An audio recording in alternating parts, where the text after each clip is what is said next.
Hi guys, welcome back my YouTube channel. कैसे हो आप सभी? आई होप आप सब बहुत अच्छे होंगे और आपकी प्रिपरेशन भी अच्छी चल रही होगी। और फ्रेंड, आपने इस वीडियो पे क्लिक किया है, इसका मतलब आप बैंक की तैयारी कर रहे हैं या 2024 को टारगेट कर रहे हैं। तो मैं आपको बता देती हूँ। सबसे पहले मैंने बैंक की तैयारी में रीजनिंग के पार्ट को कैसे तैयार किया। तो फ्रेंड, मैंने यहाँ पर 3 पार्ट में डिवाइड किया है, जैसा कि आप सब देख सकते हैं। सबसे पहले अल्फान्यूमेरिक, कोडिंग डिकोडिंग, इनिक्विलिटी और सिलोग, इसका अलग पार्ट है। Blood relation, direction distance, order and ranking और मिसलेनियस पार्ट, इसका अलग पार्ट है। इसके बाद सिटिंग अरेंजमेंट और पजल, इसका मैंने अलग कैटेगरी में डिवाइड किया है। तो फ्रेंड, मैंने यहाँ 3 कैटेगरी बनाई है।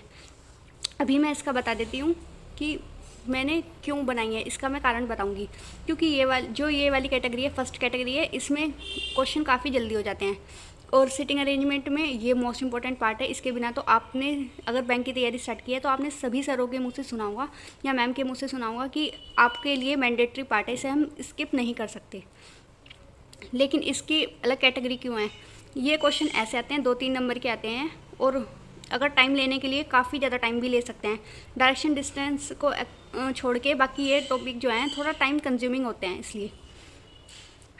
तो फ्रेंड, सबसे पहले अल्फान्यूमेरिक पे आ जाते हैं। मैंने यहाँ पे टाइम लिखे हैं कि किस टाइम से किस टाइम तक हमें क्वेश्चन को सॉल्व करना चाहिए और कितने क्वेश्चन एग्जाम में आते हैं। अल्फान्यूमेरिक के 5 से 10 क्वेश्चन आ जाते हैं, कभी कभी 5 आते हैं, कभी कभी दो सीरीज़ दे देते हैं अल्फान्यूमेरिक की और उसमें 10 क्वेश्चन करके दे देते हैं। तो इसके लिए मैं बता दूं आपको, 5 क्वेश्चन के लिए 1.5 से 2 मिनट होने चाहिए, ये मैंडेटरी हैं। फ्रेंड, मैं यहाँ पे आपको ये नहीं बोलूँगी कि आप ऐसे 100 क्वेश्चन करें, 200 क्वेश्चन करें या 1000 क्वेश्चन करें, ये मैं बिल्कुल नहीं बोलूँगी। आप जब तक क्वेश्चन प्रैक्टिस करना, जब तक आपकी टाइमिंग 1.5 से 2 मिनट नहीं हो जाती। और फ्रेंड, मैं आपको बता दूँ कि मैंने कौन से फ़ोन में टाइमिंग लगा के की थी। ये मेरे पास एक छोटा फ़ोन है, इसमें मैं अभी भी स्टॉप वॉच लगी हुई है। मैं यहाँ पे टाइमिंग चलाती हूँ और अपनी प्रैक्टिस क्वेश्चन की करती हूँ। मैं ये बड़ा वाला फ़ोन नहीं लेती हूँ जब मैं तैयारी करती हूँ। तो मैं इस फ़ोन का इस्तेमाल करती हूँ क्योंकि इससे हमारा ध्यान डाइवर्ट नहीं होता, इसलिए। सो फ्रेंड, कोडिंग डिकोडिंग, इसके मैंने 5 क्वेश्चन मतलब एग्ज़ाम में आते हैं, तो मैंने 1 से 1.5 मिनट रखा है। ये फ्रेंड, मैं बता दूं कि ये टाइम मैंने खुद से नहीं रखा है। ये टाइम मुझे सौरभ सर ने, जो अड्डा 247 पे हैं, वे बताते हैं टाइमिंग, मैं उनसे ही पढ़ी हूँ, तो उनका टाइम मैंने लिखा है यहाँ पर। इनिक्विलिटी, इसके 4 से 5 क्वेश्चन आते हैं, 1 से 1.5 मिनट लगते हैं। सिलोग्स, इसके 2 से 2.5 मिनट लगते हैं। सर ने तो 2 मिनट ही लिखा था, लेकिन मैंने इतने सारे क्वेश्चन प्रैक्टिस कर लिए हैं, फिर भी मैं 2.5 मिनट तक आ ही जाती हूँ। तो मुझे लगा मतलब 2.5 मिनट तक और भी स्टूडेंट आ सकते हैं, इसलिए मैंने 2.5 मिनट लिख दिया। 5 क्वेश्चन इसके भी आते हैं।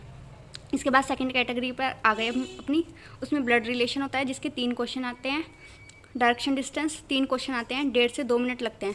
फ्रेंड, ब्लड रिलेशन का मैंने टाइम नहीं लिखा, क्योंकि इसके क्वेश्चन ऐसे होते हैं, एक बार अटक गए ना तो 3 मिनट तो छोड़ो, 5 मिनट भी हमारे जा सकते हैं। तो सर भी ये प्रेफर करते हैं कि लास्ट में ये क्वेश्चन करने चाहिए, तो मैं भी लास्ट में इसको प्रेफर करती हूँ। इसके अलावा ऑर्डर एंड रैंकिंग, इसके 1 से 2 क्वेश्चन आते हैं, 1-2 मिनट में हो जाते हैं। 1 मिनट भी नहीं, 30 सेकेंड तक हो जाते हैं, 45 मिनट तक, second sorry. Okay, miscellaneous part, इसमें पेयर फॉर्मेशन होती है, 1-2 क्वेश्चन और होते हैं, कुछ सीरीज़ दी होती है। तो ये सर जब आप सर से पढ़ोगे या किसी भी सर से आप पढ़ोगे तो आप कर लेना। इसके अलावा सीटिंग अरेंजमेंट पर आ गए हम। ये मोस्ट इंपॉर्टेंट पार्ट है, जैसे कि मैंने आपको बताया था। इसमें मैंने कलर और पीओ का लिखा है। कलर में कम से कम 2 से 3 मिनट में आप क्वेश्चन सॉल्व कर सकते हैं इसके, और पीओ में 4 से 5 मिनट मैंने शुरू में बिगनर्स के लिए लिखे हैं ये टाइम। वैसे 1.5 से 2 मिनट में आप कलर के क्वेश्चन सॉल्व करना, और 3 मिनट से पहले ही सारे क्वेश्चन सॉल्व हो सकते हैं हमारे, जो हम प्री के होते हैं। कोई क्वेश्चन होता है 3.5 या 4 मिनट ले लेता है, लेकिन अभी बिगनर के लिए 4 से 5 मिनट भी आ रहे हैं तुम्हारे, ठीक है। मैं अपना बता दूं, मेरे तो 15 मिनट भी पहले क्वेश्चन में अटकी ही रह जाती थी मैं, इसलिए। तो फ्रेंड, ये सिटिंग अरेंजमेंट और पजल की इतने ही हैं, मतलब दोनों के लिए एक ही टिप है। इसके बाद मैं इंपॉर्टेंट टिप बता देती हूँ आपको, लर्न प्लेस वैल्यू। इसमें हम अपनी वैल्यू, मतलब जो ABCDEF ये होते हैं हमारे वोवल और कॉन्स्टेंट, तो हम उनकी प्लेस वैल्यू को लर्न करना। जैसे I किस नंबर पे है, 9 नंबर पे है, ऐसे हमें सबकी पता चाहिए। R 18 पे है, हमें सबकी प्लेस वैल्यू पता होनी चाहिए। अभी मैं आपको दिखाऊंगी, जो मेरे पास बुक है उसमें भी लिखी हुई है। रीडिंग केयरफुली, फ्रेंड, ये पजल और सिटिंग अरेंजमेंट और अल्फान्यूमेरिक के लिए भी है। कई बार प्रेसिडेड नोट लिखा होता है, हम ध्यान नहीं देते और गलत कर देते हैं, या फिर पजल या सिटिंग अरेंजमेंट में भी नोट लिखा होता है और हम स्किप कर देते हैं, हम जल्दी के चक्कर में फ्लो में ध्यान नहीं देते। तो हमें केयरफुल तरीके से रीडिंग करनी चाहिए। इसके बाद सेल्फ एनालाइज, फ्रेंड्स, अगर आप बिल्कुल बिगिनर हो तो आपको सेल्फ एनालाइज खुद पे करना ही चाहिए कि हमने इस क्वेश्चन को इतना टाइम दिया, ये वाला चीज़ हमने पहले लिखी थी, इस चीज़ को हमने स्किप कर दिया था, हमने नहीं पढ़ा था, ये सब हमें बताना चाहिए। इसके बाद डेली 100 क्वेश्चन प्रैक्टिस करना, आपकी स्पीड आ जाएगी अगर आप इतना भी करोगे तो। और ये डेली क्वेश्चन पजल और सिटिंग अरेंजमेंट के भी हो सकते हैं, मिसलेनियस पार्ट के भी हो सकते हैं। अभी फ्रेंड मैं आपको बुक दिखाऊंगी कि कौन सी बुक मैंने यूज़ की है। एक मिनट,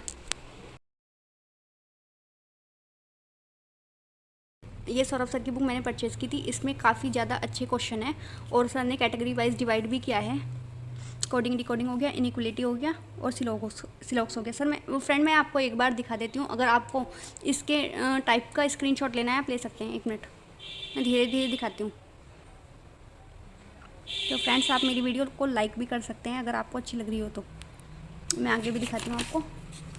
ये सिलॉक्स का पार्ट था ये वाला। एक सेकेंड, मैं कैमरे पर, अब आप देख सकते हैं। इसके बाद blood relation, direction, distance, seating arrangement में circular seating arrangement, square seating arrangement, rectangle, triangle, pentagonal, hexagonal और linear seating arrangement, out of the box, ये सब इसमें आते हैं सीटिंग अरेंजमेंट के अंडर।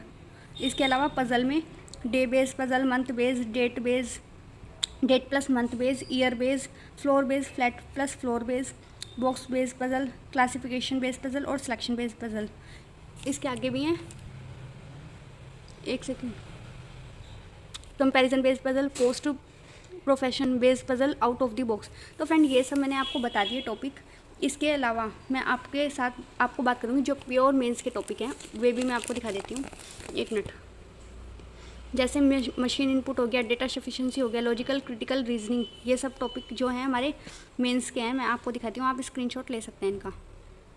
एक सेकेंड, इसके बाद जो मैंने ऑर्डर एंड रैंकिंग बताया था वे है ये। तो फ्रेंड्स मैंने यहाँ पे आपको पूरा सब कुछ बता दिया और सर ने इतने अच्छे से समझाया है। और IBPS PO की ये कट ऑफ वगैरह ये सब भी सर ने लिखी हुई हैं। तो फ्रेंड मुझे तो ये वाली बुक काफ़ी ज़्यादा पसंद आई। और इसके अलावा मैंने रीजनिंग की, एस रीजनिंग की जो बुक है अड्डा 247 की, वो मैंने PDF से की है और मैं प्रैक्टिस डेली करती हूँ।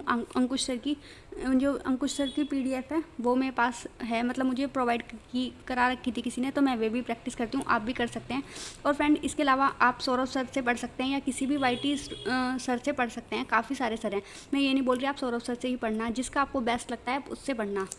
इसके अलावा पुनित सर भी हैं, बैंकर्स वे पे या अनअकैडमी पे पढ़ाते हैं, मैं उनसे कभी पढ़ी नहीं, बहुत तारीफ़ सुनी है उनकी। इसके अलावा आप पढ़ सकते हैं अंकुश लांबा सर से।